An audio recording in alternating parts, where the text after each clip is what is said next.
Thank you, Fiona, and thank you everyone for taking the time to join this webinar. I really am very pleased to be launching this project. This pilot has commenced within the Sydney Registry already, so you can anticipate that registrars on first return dates or second return dates in the registrar lists will be starting to identify matters that fit within the pilot and encouraging you to engage with it. One of the things that I think is so valuable about what FamilyProperty offers is the ability, as Fiona just mentioned, to visualise proposals and to very quickly and accurately calculate various scenarios. The purpose of the pilot is to try and improve the efficiencies that often accompany negotiations and calculations within conciliation conferences.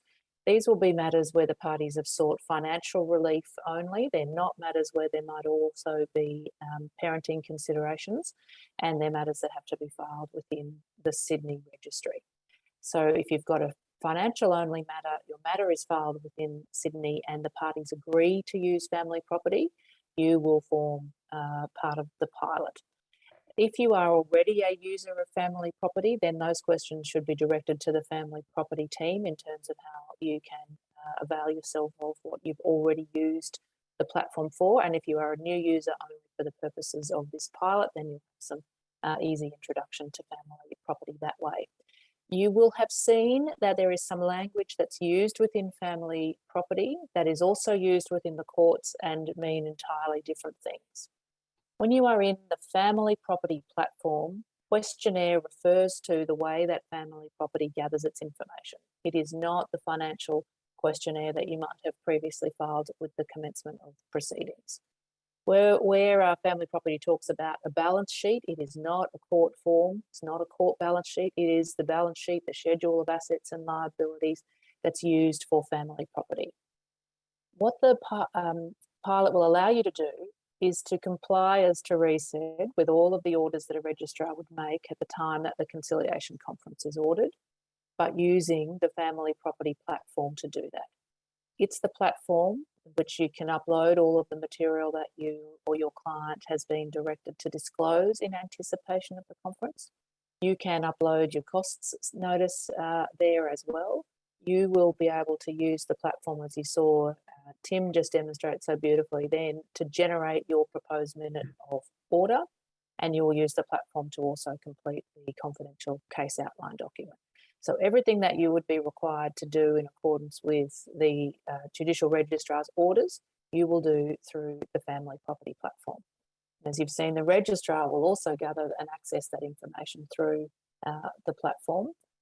At the end of the conference, depending on whether a full agreement has been reached, whether procedural fairness has been given, whether there's an issue that parties need to contemplate, you will have an opportunity either to submit the agreed orders to the registrar in the way that the registrar directs, and you will leave the FamilyProperty platform to do that. The registrar will continue to provide indications about who is to submit the signed orders and the word version of the orders to the registrar at which email address, so that those orders can be sealed and issued.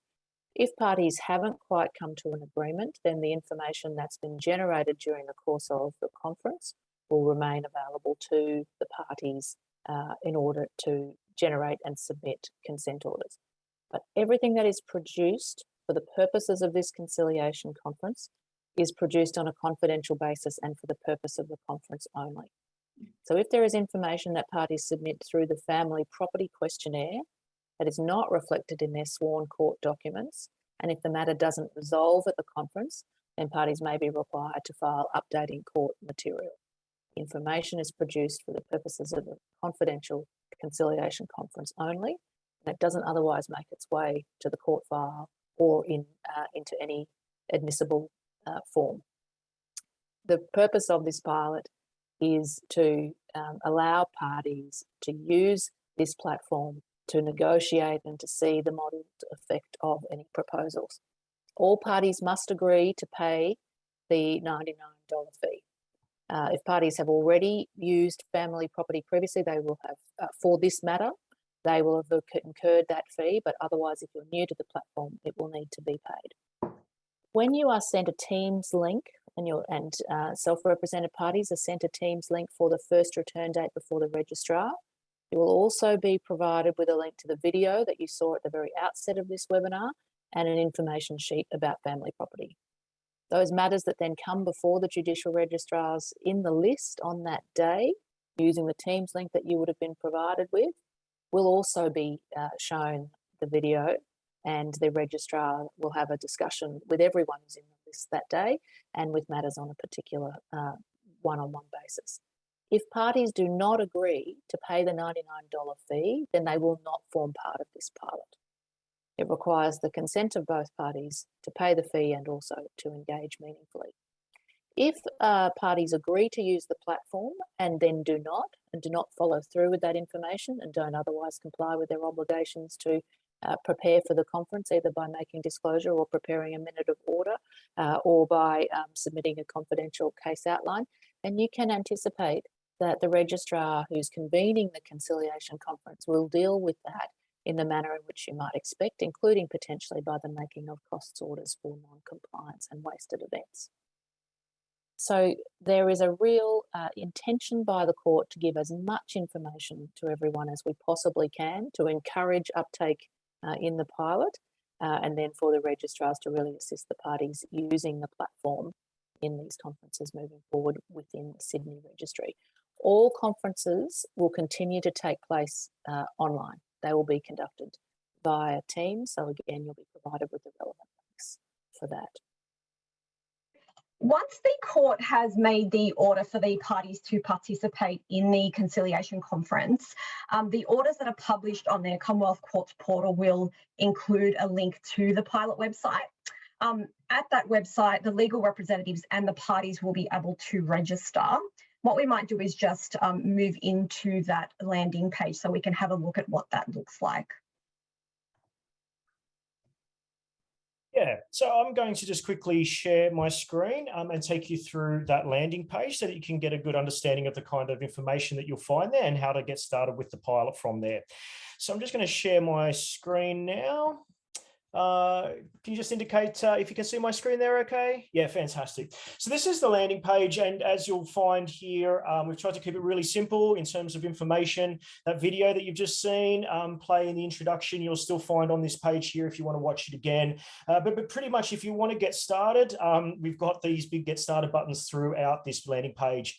We do have information though around what a conciliation conference is, how this pilot works, and then an overview as to the steps involved in participating in the pilot. As you can see here, I'm just slowly scrolling down the screen just to give you an idea of the 7 steps that we've outlined. Again, another get started button. And finally, we do have some FAQs underneath here. So if you do have any questions as to aspects of the pilot, hopefully you'll find them here, but you can of course send through any other questions that you'll have and we will answer them. And we will continue to build out this information as we continue to get more information and questions that we can hopefully answer straight through this landing page.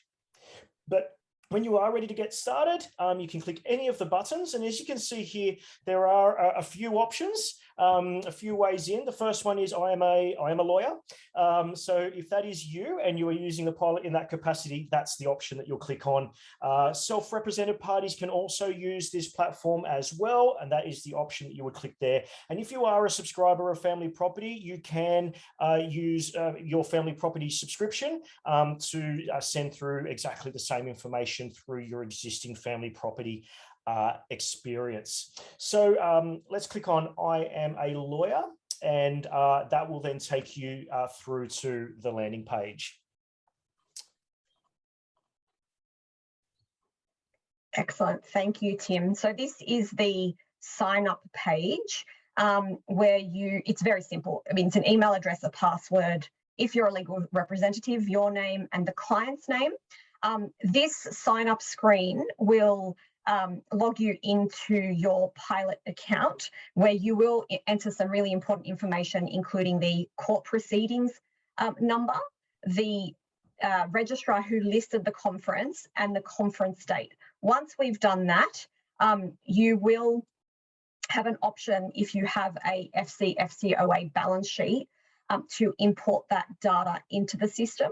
And we've done that so that we can reduce the amount of manual data that we need to enter into the questionnaire, which is the main first step of once you enter the pilot workflow. Yep. So let's have a look at that now. As you can see, I've put in some details here, including my client's name, Sophia Miller, and I'm just going to click the sign up button now and get started in with that process. So the first thing that you will see is this helpful prompt that gives you a bit of information as to the overall process and some information around conciliation conferences and also duty of disclosure. So I'm going to click reviewed now and move on with that process. So as Therese mentioned, there is a little bit of information that you do need to provide in relation to your court event. And I'm just going to go through now so you can see the process in its entirety, filling in the information that's requested. Now, my client is the respondent, so I'm going to click respondent in this case here, and then click next. There is this payment point. There is a lot of value that FamilyProperty will help you with the process, not only giving you that streamlined experience, also automating a lot of the documentation that you need to submit and handling two-way document exchange. So I will just quickly go through this process now so you can get an idea of exactly what is needed in that as well. So just give me one moment.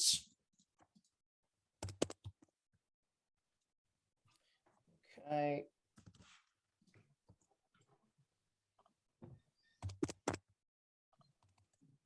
Please don't write down those credit card details. They are test credit card details, so they won't work in real life, but that should get me through this stage anyway. There you go. So it's literally just that easy to get through that payment point. And then the last step in the setup process or the onboarding process is you do have the option to import a Microsoft Word version of your balance sheet if you've got one prepared. So I'm sure a lot of people are really familiar with this document, but I'm going to bring up an example. There we go. So my client being the respondent, these are the numbers and these are the items that I would like to import. And so I'm going to say yes to this, and I'm going to select respondent because that's the numbers that I would like to import. And then it is important to identify how your client has been identified in the ownership column here. So in this case, my client has been identified with the W and the other side has been identified with the H. And so I do need to just put that in so that the system can tell appropriately the information to import. And then as you can see, it's read that Microsoft Word document and it's got imported already the ownership and value. But of course, balance sheets don't have any information as to the type of assets, liabilities, or super funds that you have in there. So you do need to go through really quickly and just update these items here to reflect that. And that's just what I'm doing right now. So you can see it really doesn't take that long. And then when you're ready, you can just click the import button. What this will do is save you a whole lot of time in entering the information through the questionnaire, which is the stage that I'm at now, because you'll already find that information pre-populated into the form. So this is the form. As you can see, it is divided up into a few different steps here, and it covers things like personal details, relationship information. I do need to just put in an email address, which I'm going to do really quickly now. There we are.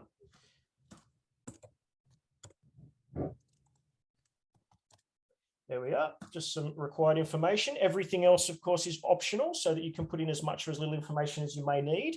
There is information on the relationship, children, living arrangements, assets and super, liabilities, the other sides, assets and liabilities, contributions and future needs. If I quickly move into the assets and super section, you will notice here, just to highlight, that a lot of the information in that imported balance sheet is here. So the family home has come across, information on the bank accounts is here too, as well as the vehicles. And you can provide some further detail as needed directly into this form here. I will just move on to contributions, and you will see that there is a few questions here to help you identify and provide details around contributions and also future needs. I'm just going to put in a really quick one here that there was an inheritance received in 2018, just so that there's some more meaningful information later on in the process. And finally, your future, there is some questions here around any future needs. And I could fill this in as needed too. But once you've worked your way through these steps, you can come back and do this over time. You don't need to do this all in one go. It will save any information that you've put in, and you can come back and continue this process at any point, at a later point. So I'm now ready to move on to the next step. So I'm just going to confirm that, and it's now going to compile this information that I've just entered into a schedule. So just to summarise, Senior Judicial Registrar Anne-Marie Rass has joined us. Thank you. Sorry about the technical difficulties there, but it's lovely to have you on this webinar. We've just started going through the workflow. Would you like us to continue to go through the workflow, and then we'll come back at the end to discuss the eligibility for the pilot, how the pilot's going to work in practice. So I think so. Thanks, Fiona. Thank you. So what we've covered, just to summarise for those who've joined us, we've just gone to the landing page where you can get the information about the FCFCOA family property pilot. You can then register and pay for the pilot fee. And then you can either import your own balance sheet if you've already prepared that, and then complete the questionnaire. So we've just done that step in the workflow, but over to you, Therese, to introduce the next step. Thank you, Fiona. So the information for the from the questionnaire has populated into this schedule, and this is a schedule where you can model some proposals. So up until you submit the information to the court at a later stage in this workflow, you can move this around as much as possible. And I think the most important aspect of this balance sheet is that you can really show your client the practical implications of the proposals that they will be seeking in the property division. Yeah. So let's have a look at how this works practically on the screen now.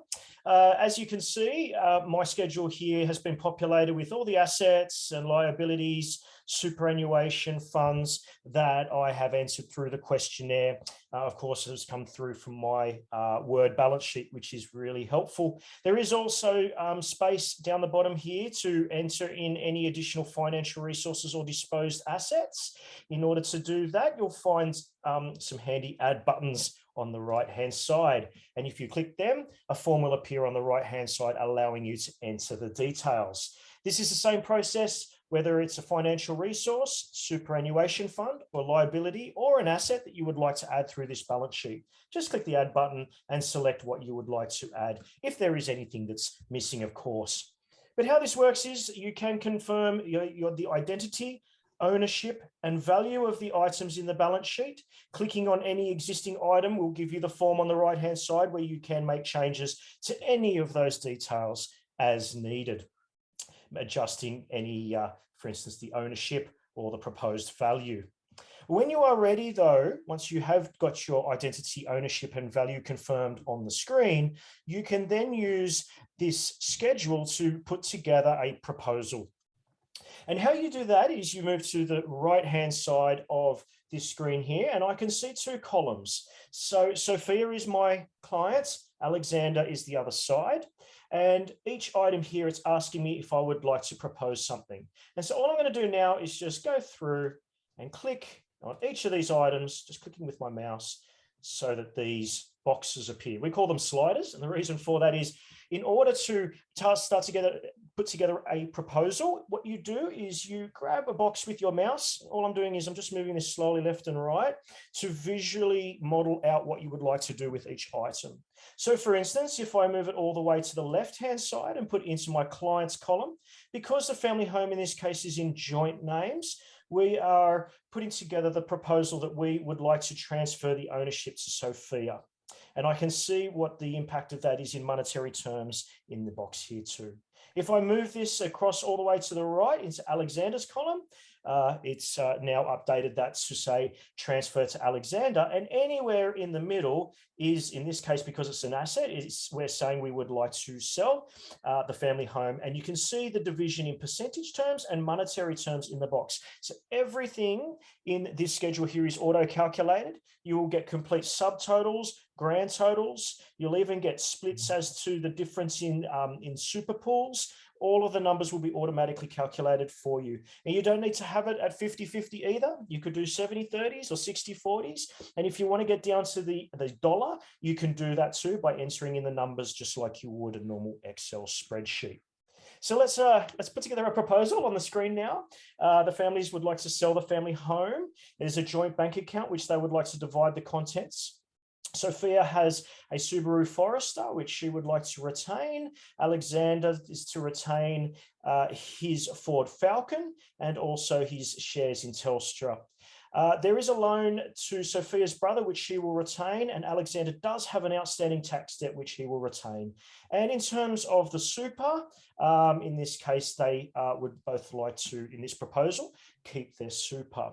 So as you can see, within a couple of seconds of moving the boxes around, I can visually eyeball here exactly what's going to happen with each item in this proposal, but you can take it a lot further. So just to introduce you to this calculator icon, if I click on this here, I can use some more modeling options to model out various different percentage-based outcomes. So if I go down the bottom here and have a look, I can see that I'm at a roughly 53-47% outcome. As an example, let's say, for instance, we're looking at a 55% overall split. I can click on this calculator and put that in here, 55 for my client, 45 for the other side, and click apply. And now it's automatically calculated that there does need to be a cash adjustment. It tells me for how much, and it's automatically updated my overall percentage split there to accommodate that. If you are looking for various other scenarios, you can click on this show all options, and you do have a variety of choices. You can get the calculations to automatically adjust the proceeds of sale for a particular asset or a super split if you would prefer to do that instead of a cash adjustment line item being added. You can also exclude super from the calculations, and you can also define an overall percentage outcome for the super pool as well. So there is a lot of flexibility in terms of how you would like to model potential proposals here on the screen. Fiona or Therese, do you want to make any comments or ask any questions as I'm on the screen here? If you wanted to, sorry, I just wanted to ask him if you wanted to see, I guess, the net outcome of the property proposal, how would I do that? Actually, that's a really good question. So there are two buttons here that allow you to view the schedule in a few different ways. So at the moment, I am having a look at all items in the schedule, but if I click on this button here, it might be a bit small on your screen. It says show net proceeds. If I click on this, it does then effectively roll up any items, so assets that have liabilities, like it has with the family home here, so that I can see those net proceeds or net effect of this proposal here. So it has, because we are looking at selling the family home, it has, taken into effect that impact of discharging the mortgage. And so I can really clearly see here what the effect on the parties will be once the mortgage has been discharged in this case, and the property has been sold. Thanks, Tim. Over to you, Fiona. Thank you. So this is all the information that has been completed in the questionnaire. will auto-populate into this interactive schedule. And this is really helpful to then model out the proposal and land on a position that you want to put to the court for the conciliation conference. It's not going to be sent to the court at this stage, but be aware you can model various things, but the position you land on, that will, when in the next step, be sent to the court. You can go through and confirm the identity, ownership and value of the items, so you can amend that quite easily. You can also add additional information about each of the items, as is Tim's showing here, for example, the property, add the folio identifier number, how you want to describe the property, etc. And that will then populate into the consent orders or proposed orders as part of the process as well. We may come back and answer any questions, but we might move on to the next step, Tim. Yeah, absolutely. So hopefully you can see how you can use this interactive schedule here to put together the proposal that you would like to take in. Once you have confirmed that, I was just slowly scrolling down a little bit further. Obviously, there's basic schedule information at the top, but you can start to put in additional further information. The kind of information that you would expect to have in orders can also be entered against each of the line items that you see here on the screen. And that information will be used later, so you don't need to double enter any information. So now that I've got this information confirmed, I'm going to click the next button and we're going to move on to the disclosure stage. Now, the disclosure stage here is a helpful way of helping you to collate all of the documents that you will need to present. And as you can see here, it does give you some guidance as to the kinds of documentation that may be required. So as an example, in this really straightforward checklist, it is prompting you here that you may need to provide supporting information, documentation around any items that are in dispute or any financial resources that are in dispute and so on. So you can work your way through this checklist, clicking on the attachments button to effectively bring up this briefcase of documents that you would like to include. And so it's quite easy to start including documents. You just click on this select file to attach, and you can either drag and drop files from your computer or click the browse button here to pick files from your computer. So I'm going to do that now. I'm going to upload a valuation on the family home. I can provide, it's going to use this PDF file name, but I could put another descriptor in there if I wanted to, and any additional comments to help everybody understand a bit more detail about this document. And then I just click attach. And that's it. So now this document has been uploaded into the system, and I can continue to upload further documentation as I need to. In this case, that might be the only documentation that I need to provide. So for my own progress, I'm just going to tick this box. But I can see here now I've got a number 1, indicating that I do have some documents in my room here ready to be included. Just to clarify, these are the documents that are required to be uploaded for the conciliation conference. So documents to support any items that are in dispute, documents to support any financial resources that are in dispute, valuation documents for all superannuation funds, and if there's a super split, then procedural fairness in regards to the super split. I think the only other thing that's important to note is that you are absolutely directed by the orders and directions that are made by the Judicial Registrar. They will be indicating in those orders what documents are required for the conference. And with the disclosure, how do you extract those documents? If you've uploaded, do you get an index of those documents? How does that work, Tim? Sure. So you can just click on any documents that you may have already uploaded, and that will then download that document to your computer again.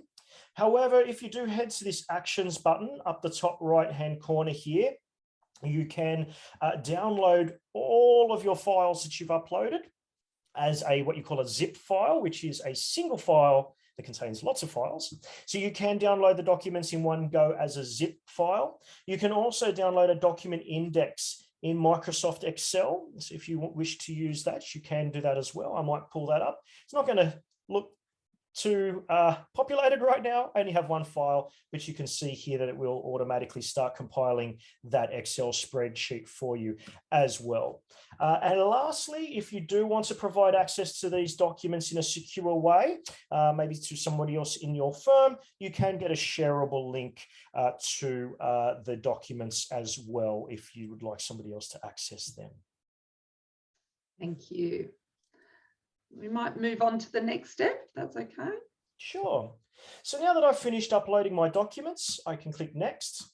And now we're in the next steps. So this is the final step in the process. But it is worth noting that at any point in time, you can go backwards. You can go all the way back to the beginning if you want to and make changes to the information in the questionnaire, your schedule, that disclosure step, and upload more documents and next steps. So you can move backwards and forwards. You are not stuck in just going forward in a linear fashion. And if you would like to do that, you just click on the step you would like to go back to, and the system will take you back straight away to that point in the process, and you can continue to work there. But we are now in the next steps, and as you can see here, there is at the top here some really helpful information. There are documents that you can download at a click of a button, the confidential case outline, generated property orders. You can get all of your questionnaire responses as a single Microsoft Word document. You can also convert the information you see there into a court's a balance sheet and also a summary of the property proposal. So there are some helpful documents for your own records that you can use and download here. But when you are ready to send this information, there is a two-step process down the bottom here. And I'm just going to quickly take you through how that works now. So there are two documents that you need to upload. The first is a signed confidential case outline document, and the second is your proposed property orders. Now, the system does help you a lot with generating and creating these documents. So as you can see here, I can opt to use the smart form to generate the signed confidential case outline document for me. So if I click on here, you'll see that the smart form appears from the right-hand side, and a lot of the information that you've already put in up until this stage will already be here. Again, no double entry needed. You'll notice here that when it comes to the balance sheet related information, it's all here. There's nothing else I need to enter. And you'll see that the numbers here have been pulled from my schedule that I had on the screen, as well as the numbers from the other side that I had in my original Microsoft Word balance sheet. It's all been translated across from that original document straight into my smart form here. And so you can go through here and use this form here just to confirm and make any last minute changes that you might need to make to any of the details.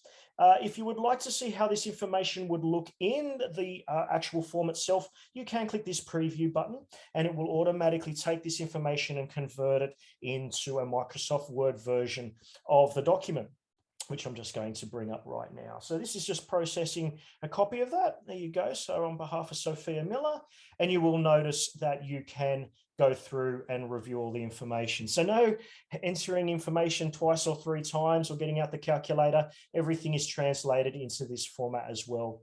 You will also notice that those contributions and future needs information that I entered in through the questionnaire has also been translated and filled into this particular section here as well. And then when you have completed this document or this smart form and you're happy with the document, you can download a Microsoft Word version of it and then sign and complete it. The same is for the property orders. So I'm going to click on this link here to use a different smart form to build some property orders here. So I want to generate a minute of proposed orders, but I can also use this at a later stage to generate consent orders too. Again, all the information so far is entered, but I can go through and fill in further information. For instance, the family home here, I haven't yet entered a folio identifier, which is needed in property orders, and I can go through and fill in any outstanding blanks. And again, just like the confidential case outline, I can preview the proposed minute order that I'm looking at here. So as you can see here are the orders related in relation to selling the family home and discharging the mortgage and the division. So you can review these. Of course, just like the other document, this is a Microsoft Word file that you can download. So you can, of course, make any changes that you need to the Microsoft Word version. Okay, so just really important to highlight that the system generates Microsoft Word documents for you. You can go through and make any changes and sign anything that you need to. So I'm going to do that right now just to progress things forward a little bit. I'm going to upload my signed confidential case outline that I used through the smart form. There's my orders. I've converted them into PDF files. So I've now selected those from my computer. And then finally, it's just a matter of confirming your proceeds number and which party you are in the proceedings. And then you just click the start button. Again, we just confirm those details because they are important to get right. And then when you are ready, you simply click send. Therese, do you want to talk through the process of what happens now? Yes. So when you send, you press send, the information will be sent to the court and the other party. When we're talking about what information gets sent to whom, for the court, they get sent that the information in the interactive schedule, the PDF version or the Word version of the confidential case outline and the property orders, where they can access it within their own family property account. The other party will just receive the documentation, and that will be accessible within the disclosure step, which we'll show to you now. So you'll see there's two tabs there. You've got the Your Documents tab, and then you've got an Other Parties Documents tab. So once you both submit your documentation, that information will be exchanged and be accessible from within family property. Yep, fantastic. So as you can see here, I did move on to back to the disclosure step there. When documents are exchanged, everyone will receive email notifications. So you will be aware that that has happened, and that's your cue to jump in and have a look at the documents that are there. Of course, prior to this webinar, kind of like a cooking show, I did go through as the applicant and put through a full, kind of information and send it through. So that's why this information is now here, because I've already gone through this process as the applicants, as a self-represented party, and now I can see those documents as the respondent party. And Tim, just before we go on, we do have a question. Does the sent version mean the previewed downloaded version? What happens if you've edited it after download? You download it first. So the smart form is there to facilitate you generating the form.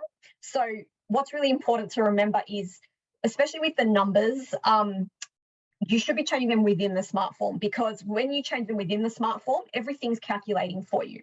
Once you download it and you change the downloaded version, those changes are not reflected in family property, but it's the downloaded signed version that you will then upload back into family property. So just to be clear, the court will get the proposal in that interactive schedule, and then your downloaded signed versions of your confidential case outline and your downloaded signed version of your the minute of proposed order. And just to add to that as well, you can come back in here and upload updated versions of those documents and press the start button again and push out updates to those documents. So if you do want to make any changes to those, you can go through this process again of simply just uploading your updated documents here and clicking the start button and pressing send. So everything's electronic and secure and digital from that point of view. You can also provide updates if you do want to make any changes. And with the property orders, there's a question around changing those orders. They are template orders that you can download and make amendments, sign those, upload them, and those will be then sent to the court. So we do recommend, as much as possible, if you can update the information within the smart forms. And for example, globally, if it's 90 days or you're changing it to 60 days, etc., you can change that within the form so that it's all within the system. Absolutely. So have a look at this form. You will see that there are a few questions that you will find here that will also further tailor those orders that are generated. But of course, if there are any specific wording changes that you need, you can do that in the final Microsoft Word document. Thank you. So just conscious of time, we might move on to the final step. Sure. now we've gone through the process from the point of view of what how you can send the information. Let's have a look now at what the registrars will how they will use family property. While you're setting that up, Tim, so this is the registrar's version of family property. Once you send your information to the court will get it as each party sends it through. So obviously, it will allow them to see who has or hasn't submitted it for the purposes of a conciliation conference. And once we click on the matter itself, the court will see three different versions. They'll see the party A's information, party B's information separately, and then in a neutral schedule, they will see a combination of the schedule in order to facilitate the conciliation conference, which Tim will show now. Yeah, so just really quickly, this is the view that registrars will have. As you can see here, both sides have now submitted or sent through their information. We can see Alexander and Sophia now listed for this proceedings number. So if I click on here, we can have a look at the information. For instance, Sophia, this is the information we just sent through, and that can be reviewed on the screen. So we should see the interactive schedule is right here. So it's visually exactly the same as what we were working on before on the screen, and that can be reviewed with the click of a button. And then under the disclosure step, those documents that I had uploaded, so my proposed orders in PDF and my signed confidential case outline and my valuation for the family home are all here digitally accessible at a click of a button. So both sides can be reviewed in that way, and then the information can be pulled together into a single screen here. So as you can see here, all of the valuations and proposals here are now put together into a single screen that can be used.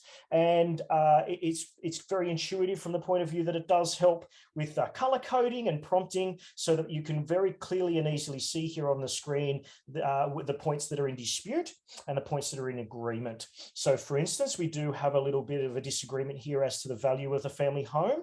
But for instance, this can be changed on the screen really easily, like a Microsoft Excel spreadsheet. I click in on the cell. We may agree on a $1.3 million valuation, and now automatically those numbers are green.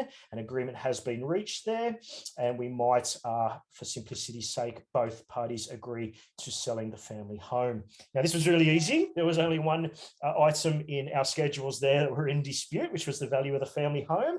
And now I get a tick up the top here indicating that the balance, well, the numbers are all in agreement. So it will automatically calculate all of the numbers, the outcomes, the percentages, asset pools, and allow you to work through this on the screen. And then this information can then be updated or pushed back into your family property account from there. Teresa, you want to really quickly talk about that step? Yes, absolutely. So the information will only be sent back if the parties reach an agreement. What will happen is it will get sent through to both parties' accounts, and then that information can then be utilised to generate a consent order based on that agreement. So obviously we need to generate the draft property consent orders. The parties need to agree on the terms, sign it, and then send it back to the court in accordance with the Judicial Registrar's directions. Yep. There we go. So the benefit of this is really brings party A and party B's side together. It's a visual representation of what's in agreement and in green and what's in disagreement in red. And hopefully during the conciliation conference, the issues in dispute can be worked through with the Judicial Registrar to a point where an agreement is reached. And once an agreement is reached, it is simply a click of a button from the registrar will send that schedule of agreements reached back to the parties. That will appear in their account, and they can then generate the consent orders again at a click of a button, as Tim's showcasing here. So then they can be signed and provided back to the Judicial Registrar for sealing. There were a number of questions that I think are probably more technical. One of the ones that I was interested in, though, is clearly from counsel, wanting some information about how they might access a solicitor's family property account for the purpose of the conference. So we might head over to questions now. Thank you so much for that, Senior Judicial Registrar Race. I'll go to the Q&A, but maybe Tim, if you could showcase how a party or a lawyer can invite another professional to the family property account. Take myself off mute there. Yeah, so that's a really good question, and it's worth also explaining that within our family property product, if you create a matter in there, you do have full control over securely inviting other people. It may be within your firm or even external people to have access to the information in a particular matter. So that would be the recommended way of doing that. What we've gone through today at the moment is a more streamlined experience of family property for the pilot, and we will be looking at feedback around access and the best way of who and how that should happen within that context too. There's a couple of questions about jurisdiction that I'll just quickly answer. To form part of the pilot, the matter must be property only filed in the Sydney Registry and for parties to agree to pay the fee. The pilot will be evaluated at the end of the pilot period, and at this stage it will remain, just for the purposes of the pilot, Sydney Registry. Thank you. Viewing the information at the Conciliation Conference, my understanding is the Judicial Registrar will have control of that account during the Conciliation Conference and be showing visually the modelling through that interactive schedule. Once, and hopefully an agreement is reached, it will then be pushed back to each of the parties or lawyers' accounts. But actually in the Conciliation Conference, it's the Judicial Registrar who controls that account. Do you want to add to that, Therese or Tim? I think you've summed that up well. There's a question around, are you able to share the formula used to calculate a cash adjustment? There's a few different methods that are used. Mm-hmm. That's the beauty of the program. That it does it for you without you having to think about it. But there are, you can access those options to look at all the different options that you have to split the property settlement in a number of different ways. Yeah. And you can use the modelling to model out if it's overall, say a 55-45 versus if you want to exclude superannuation, what does that look like? So there's some standard modelling and then there's some advanced modelling within the program itself. And there's a question there about the ability to include not known. If a value of an asset, I assume that means owned by another party, is not known to the party who's completing their questionnaire. Yeah, you can leave a value as a blank number if that's appropriate, if it is not confirmed at that point in time. Yeah. There's quite a few questions around, or firstly one around pages and MAC and the import balance sheet. As I understand, it's the court version of the word version of that balance sheet that can be imported, but Excel pages, etc., are not yet supported in regards to that import function. Is that correct? Yeah, that's right. So for consistency, we have built it around the official balance sheet layout and format. Yeah. And there's a few questions around, is this accessible for standard FDR matters? Does it integrate with other software, etc.? We do have a general product, family property product, and we'd be more than happy to discuss that with you, and how that can be used. There's a lawyer version and mediator version that does property and financial as well as parenting. So we've got an interactive calendar that automates into parenting plans and parenting orders. But this pilot has the sole purpose of conciliation conferences in Sydney, property only, with that fee paid. If you are a family property subscriber, you will not have to pay that fee if you've already paid it for that particular matter. There's a question here around, will the court also be charging the conciliation conference fee? Unless the parties are otherwise eligible for a waiver of that fee, then the conciliation conference fee will apply. Mm-hmm. And if the parties live interstate, but the matter is listed in Sydney, they can still participate? The filing registry will determine whether or not you fit within the second criteria of the pilot. So first of all, it's that it's property only. Second is that it's filed in Sydney. But if the matter is the subject of a transfer dispute, then it might be that it isn't appropriate either for a conciliation conference at that stage or for family property. But given that all of these conferences will be conducted online, and if a party has initiated proceedings in Sydney, then you can expect that, yes, parties would be, the registrar would really be looking at whether or not the parties should come through the family property pilot.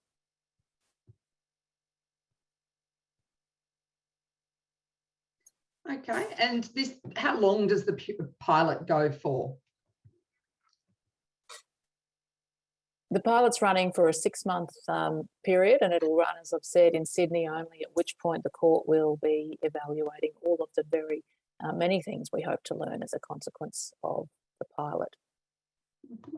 One thing I wanted to say, though, is that the conciliation conferences are a success when everyone comes to the conferences prepared, and we are really hopeful that this platform will assist the parties in doing that, not only in terms of accessing and exchanging and calculating all of the financial material that they need, but also the preparation of minutes of orders, so that at the end of the conference, the registrar is able to make orders on a final basis and for the matter to exit the system. Parties are expected to continue to comply with the overarching purpose of the FCFCOA Act, which is to enable the court to facilitate the just resolution of disputes. Parties are expected to come to these conferences ready to negotiate and resolve matters and make compromises wherever they can. And what is hoped to be achieved by the creation of the visualisation of various proposals, both in the preparation and during the course of the conference itself, is that it helps parties see the overall impact of the offers that they are each making in that conference. But the onus remains on practitioners and on parties to come to the conference and negotiate and make a genuine effort. And of course, the new certificate of dispute resolution will be required to be completed by the registrar at the end of the conference, which will reflect the extent to which the parties complied with their obligations and engaged meaningfully in those negotiations. Thank you for that clarification. And just conscious of time, just wanted to confirm the next steps. The pilot has commenced. So if you're in the Sydney Registry, a property only matter, you can expect that if you're in an upcoming list, that you may be referred out or offered to be part of the pilot. There's some further information at the landing page, the video, as well as information about the Conciliation Conference, how it works, the steps involved in the pilot, as well as any questions. And we will be building out a help forum with any questions. So it's great to have had some additional questions for us to think about today. Any inquiries, we've set up a separate email, pilot@familyproperty.com.au. And if you would like to know more about family property or the pilot, We have 4 or 5 of us working, 4 of us in family property, and a few in the Federal Circuit and Family Court of Australia working on this project. So feel free to reach out and we can organise a one-on-one session with you.